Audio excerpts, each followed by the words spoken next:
വെള്ള ഷർട്ടിലോ തുണിയിലോ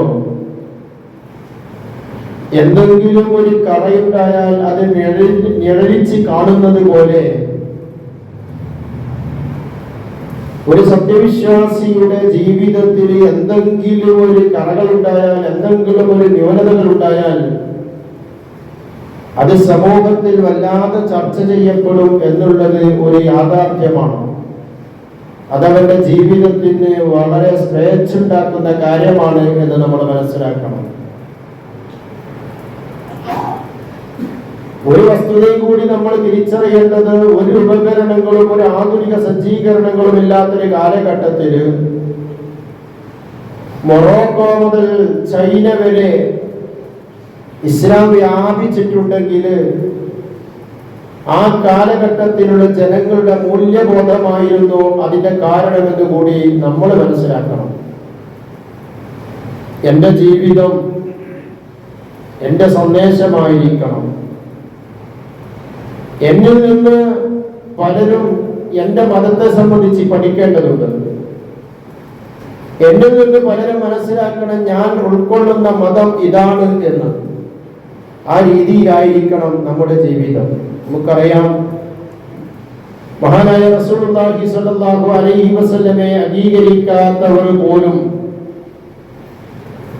അവിടുത്തെ അൽ അമീൻ എന്ന് പേര് വിളിച്ചാൽ അഭിസംബോധന ചെയ്തതെങ്കിൽ ആ ജീവിതത്തിന്റെ മൂല്യബോധമായിരുന്നു അത് സ്വീകരിച്ചവരാണ് റസൂലുള്ളാഹി സ്വല്ലല്ലാഹു അലൈഹി വസല്ലമയുടെ സ്വഹാബികൾ. ആ മൂല്യബോധം സ്വീകരിക്കേണ്ടവർ തന്നെയാണോ നമ്മളും? നിങ്ങൾ നോക്ക്, പരിശുദ്ധ ഖുർആനിൽ ചില പദങ്ങൾ അല്ലാഹു തആല നമുക്ക് പഠിപ്പിച്ചു തരുന്നുണ്ട്. ഖിസ്ത്, ഇഹ്സാൻ, അദ്ൽ, സിദ്ഖ്, അഫ്വ് തുടങ്ങിയ പദങ്ങളാണത്. പല ആയത്തുകളിലായിട്ട് വന്ന പദങ്ങളാണത്. നീതി നിലനിർത്തുക, എല്ലാവരോടും നല്ല രീതിയിൽ പെരുമാറുക, നല്ല രീതിയിൽ ഇടപെടുക, നീതിയുടെ കാവലാളാവുക, സത്യസന്ധനാവുക, വിട്ടുവീഴ്ച ചെയ്യുക എന്നൊക്കെ അർത്ഥങ്ങൾ വരുന്ന വാക്കുകളാണ് പല ആയത്തുകളിലായിക്കൊണ്ട്, പല സന്ദർഭങ്ങളിലായിക്കൊണ്ട് അല്ലാഹു തആല ഖുർആനിൽ കൂടി പറയുന്നത്. ഇതെല്ലാം നമ്മുടെ ജീവിതത്തിൽ നമ്മൾ നിലനിർത്തേണ്ട കാര്യങ്ങളാണത്. ഇത് നിലനിർത്താൻ നമുക്ക് സാധ്യമാകേണ്ടതുണ്ട്. എന്തെങ്കിലും ഒരു സമ്മർദ്ദങ്ങൾക്കോ അതല്ലെങ്കിൽ എന്തെങ്കിലും ഒരു താല്പര്യങ്ങൾക്കോ വേണ്ടിയിട്ട് ഈ മൂല്യബോധങ്ങളൊന്നും തന്നെ നമ്മൾ നഷ്ടപ്പെടുത്തി കളയാൻ പാടില്ല എന്ന് നമ്മൾ ഓരോരുത്തരും മനസ്സിലാക്കേണ്ടതാണ്. നിങ്ങൾ കേട്ടില്ലേ, നമുക്കറിയാവുന്ന ചരിത്രമാണല്ലോ. ഖുസാഅത്ത് ഗോത്രക്കാർ എന്ന് പറഞ്ഞാൽ മദീനയിലെ പ്രമുഖന്മാരാണ്, വിഐപികളാണ്. ആ വിഐപി ഗോത്രത്തിൽപ്പെട്ട ഒരു സ്ത്രീ എന്തോ മോഷണം നടത്തി കേസ് റസൂലുള്ളാഹി സ്വല്ലല്ലാഹു അലൈഹി വസല്ലമ എന്ന മദീനയുടെ ഭരണാധികാരിയുടെ അടുക്കലെത്തിയപ്പോ സ്വാഭാവികമായിട്ടും ഒരു കുറ്റം തെളിയിക്കപ്പെട്ടാൽ ആ സ്ത്രീയുടെ കൈമുടിക്കും. അത് പരിശുദ്ധ ഇസ്ലാമിന്റെ നിയമമാണ്, പ്രവാചകൻ നടപ്പിലാക്കുന്നത്. പക്ഷേ ഖുസാഅത്ത് ഗോത്രക്കാർക്ക് അത് വളരെ പ്രയാസങ്ങൾ ഉണ്ടാക്കി, മാനക്കേടുണ്ടാക്കുമെന്ന് വന്നപ്പോ നബി സല്ലല്ലാഹു അലൈഹി വസല്ലമയുമായി ഏറ്റവും അടുത്ത ആളാണ് ഒരു സ്വഹാബി, ഉസാമത്ത് ബിൻ സൈദ് റളിയല്ലാഹു അൻഹു. ഉസാമത്ത് ബിൻ സൈദ് റളിയല്ലാഹു അൻഹുവിന്റെ അടുക്കൽ ഖുസാഅത്ത് ഗോത്രക്കാരെ വന്നിട്ട് പറയുന്നു, ഉസാമ, നബി സല്ലല്ലാഹു അലൈഹി വസല്ലമയുടെ അടുക്കൽ ഒരു ശുപാർശ ചെയ്യേണ്ടതുണ്ട്. ഞങ്ങളുടെ കുടുംബത്തിൽപ്പെട്ട ഒരു ഗോത്രത്തിൽപ്പെട്ട സ്ത്രീ ഇങ്ങനെ ഒരു മോഷണം നടത്തിയിട്ടുണ്ട്. ആ ശിക്ഷയിൽ നിന്ന് ഇളവ് വരുത്താൻ പ്രവാചകനോടൊന്ന് ശുപാർശ ചെയ്യണമെന്ന് പറഞ്ഞപ്പോ മറ്റൊന്ന് ചിന്തിക്കാതെയാണ് ഖുസാഅത്ത് ഗോത്രത്തിന് വേണ്ടിയിട്ട് ഉസാമത്ത് ബിൻ സൈദ് റളിയല്ലാഹു അൻഹു പ്രവാചകന്റെ അടുക്കൽ ചെന്ന് പറയുന്നത്. നബി സല്ലല്ലാഹു അലൈഹി വസല്ലം ഇത് കേട്ടപ്പോ വല്ലാത്ത പ്രയാസമുണ്ടായി, ദേഷ്യം വന്നു പ്രവാചകനോട്, പ്രവാചകന്റെ ഉസാമത്തിനോട്. എന്നിട്ട് നബി സല്ലല്ലാഹു അലൈഹി വസല്ലം പറഞ്ഞൊരു വാക്ക് ഹദീസുകളിൽ കാണാൻ കഴിയും. നിങ്ങളുടെ മുൻഗാമികൾ നസീബ് ഇങ്ങനെ തന്നെയാണ്. നിങ്ങൾ പ്രമുഖന്മാരെ തെറ്റ് ചെയ്താൽ അത് തെറ്റായി ഗണിക്കാതെ, കാണാതെ, അത് അവഗണിച്ച് തള്ളുകയും, പാവപ്പെട്ടവൻ ചെയ്യുമ്പോഴേ, ദുർബലൻ ചെയ്യുമ്പോഴേ അത് തെറ്റായി കാണുകയും ചെയ്യുന്ന ഒരു പ്രവണതയാണ് നിങ്ങളുടെ മുൻഗാമികൾ നശിച്ചു പോയത്.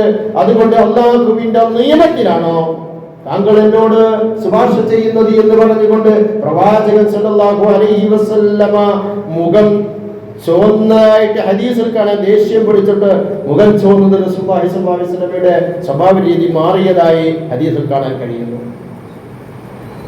നീതിയാണ് പ്രവാചകന്റെ ജീവിതത്തിൽ നിന്ന് നമുക്ക് കാണാൻ കഴിയുന്നത്.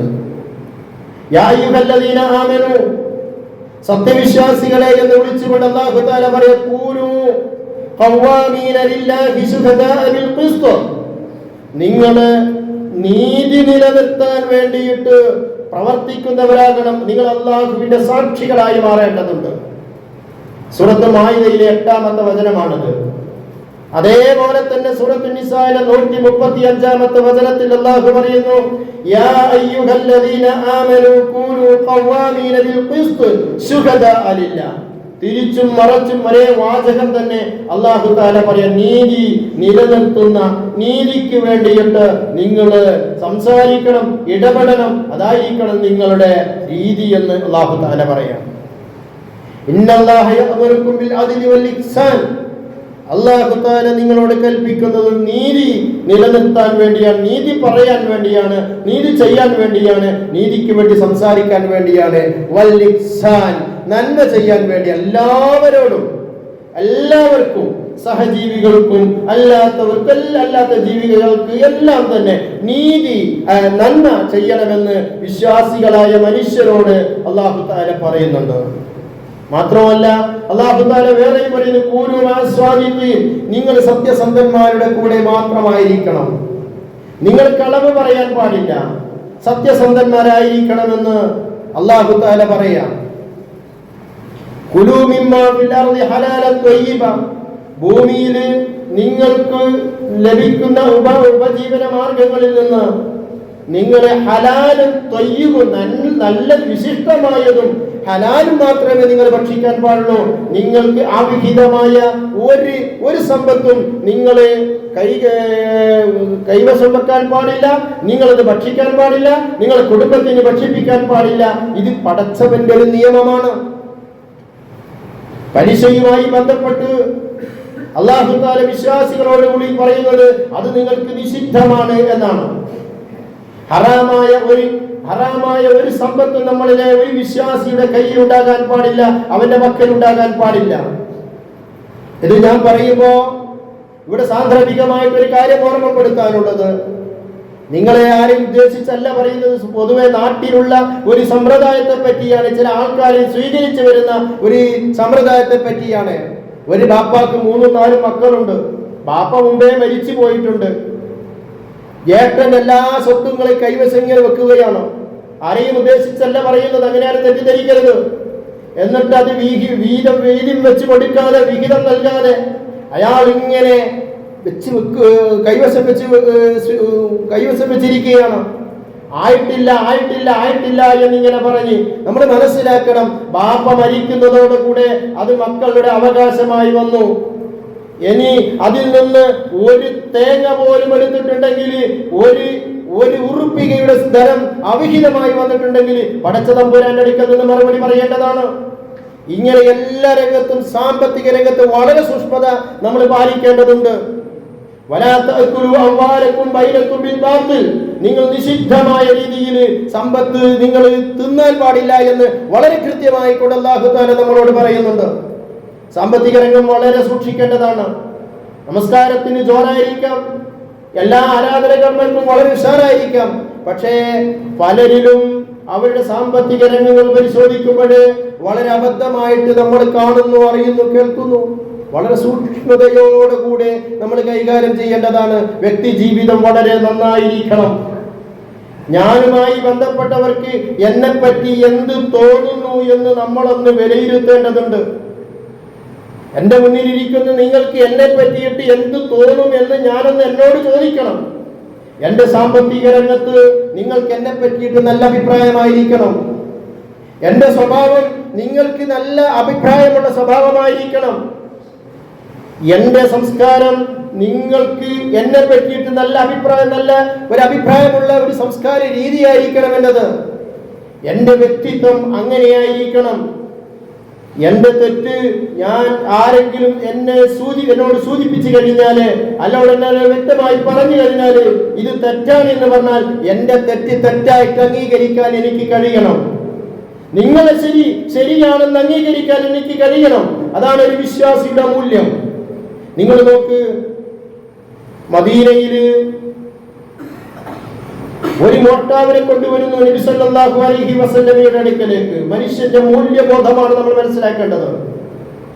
ആ മോഷ്ടാവിനെ നബി സല്ലല്ലാഹു അലൈഹി വസല്ലമയുടെ അടുക്കലേക്ക് കൊണ്ടുവന്നപ്പോ നബി സല്ലല്ലാഹു അലൈഹി വസല്ലം അയാളോട് പറഞ്ഞത് നീ മോഷ്ടിക്കരുത് എന്നല്ല, മറിച്ച് അയാളോട് പറയുന്നു, എടോ നീ മേലിൽ കളവ് പറയരുത് എന്ന് പറഞ്ഞ് റസൂൽ അയാളെ തിരിച്ചയക്കുന്നു. മദീനയിലെ പ്രശസ്തനായ ഒരു കള്ളനെയാണ് കൊണ്ടുവരുന്നത്. അവനോട് റസൂൽ പറയുന്നത് നീ കളവ് പറയരുത് എന്നാണ്, കളവ് നടത്തരുത് എന്നല്ല പറഞ്ഞത്, കളവ് പറയരുത് എന്ന്. ഒരുപാട് തെറ്റുകൾ ചെയ്യുന്ന മനുഷ്യനാണ്. തിന്മയെ അയാൾ ചെയ്യാത്ത തിന്മ അയാളിലില്ല. അങ്ങനെ പിറ്റേത്തെ ദിവസം രാത്രിയായപ്പോ അയാളുടെ മനസ്സിങ്ങനെ വെമ്പൽ കൊള്ളുകയാണ്, എന്തെങ്കിലും ഒന്ന് മോഷ്ടിക്കാൻ വേണ്ടിയിട്ട്. അയാള് അതിന് തുനിഞ്ഞുകൊണ്ടിറങ്ങിയപ്പോ അയാളുടെ മനസ്സ് അയാളോട് പറയുന്നുണ്ട്, നാളെ പ്രവാചകനെ ഞാൻ കാണും. ഞാൻ കണ്ടാൽ നബി സല്ലല്ലാഹു അലൈഹി വസല്ലം എന്നോട് ചോദിക്കും, നീ ഇന്നലെ കളവ് നടത്തിയോ എന്ന് ചോദിച്ചാൽ ഒന്നുകിൽ ഇല്ല, അല്ലെങ്കിൽ ഉണ്ട് എന്ന് പറഞ്ഞാൽ എന്റെ കൈ റസൂൽ മുറിക്കും, ഇല്ല എന്ന് പറഞ്ഞാലോ ഞാൻ കളവ് പറഞ്ഞു. പിറ്റേത്തെ ദിവസവും അങ്ങനെ തന്നെ. അങ്ങനെ ഓരോ തെറ്റിൽ നിന്നും അയാളെ മാറ്റാൻ തന്റെ സത്യസന്ധതയാണ് അയാളെ പ്രേരിപ്പിച്ചതെങ്കിൽ അല്ലാഹു തആലയുടെ ഒരു വാക്ക് ഒന്നുകൂടി ഞാൻ ഓർമ്മപ്പെടുത്തുന്നു, കൂനൂ മഅസ്വാദിഖീൻ.